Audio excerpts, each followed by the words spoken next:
Hi friends, இன்றைக்கி ஒரு சூப்பரான ஆப்பிள் ஜாம் தான் செஞ்சு காட்ட போகிறேன். எந்த ஒரு கலரும் இதில் சேர்க்கலை, கெட்டு போகாமல் இருக்க எதுவுமே சேர்க்கலை. அவ்வளோ டேஸ்ட்டாக நல்ல கலராகவும் இருக்கும். நம்ம எந்த ஒரு கலரும் சேர்க்கல, ஆனாலும் நம்மளுடைய ஆப்பிள் ஜாம் வந்து நல்ல கலராக இருக்கும்.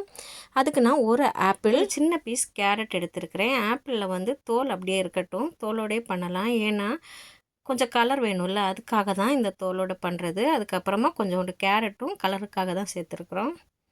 ஃபஸ்ட் நல்லா கட் பண்ணி மிக்ஸி ஜாரில் போட்டு எல்லாத்தையும் நல்லா அரைச்சி எடுத்துடலாம். தண்ணி எதுவும் ஊற்ற வேண்டாம், அப்படியே அரைக்கும் போதே நல்லா அரைஞ்சிரும்.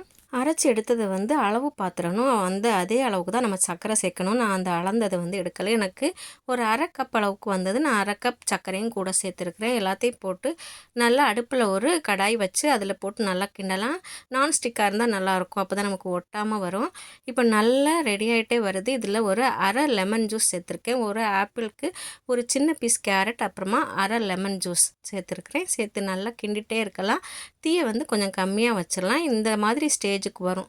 நம்ம பிரித்து லைன் போட்டோன்னா ரெண்டு பக்கமும் சேராது. அதுக்கப்புறம் நம்ம கரண்டியில் எடுத்தாலும் கீழே விழாது. நம்மளாக கீழே தட்டி விட்டால் தான் கீழே விழும். அந்த மாதிரி வரும்போது எடுத்தோன்னா நம்மளுடைய சூப்பரான ஆப்பிள் ஜாம் ரெடி ஆகிடும். இப்போ எங்கிட்ட பன் இருக்குது, அந்த பன்னில் தடவி தான் சாப்பிட போகிறோம். நீங்களும் கண்டிப்பாக இந்த ரெசிபியை ட்ரை பண்ணி பாருங்கள். இனிமேல் ஜாம் வந்து கடையில் வாங்க வேண்டிய அவசியமே வராது. வீடியோ பிடிச்சிருந்தா லைக் பண்ணுங்கள். நீலக்கடலோடு இணைய சப்ஸ்கிரைப் பண்ணுங்கள். நன்றி.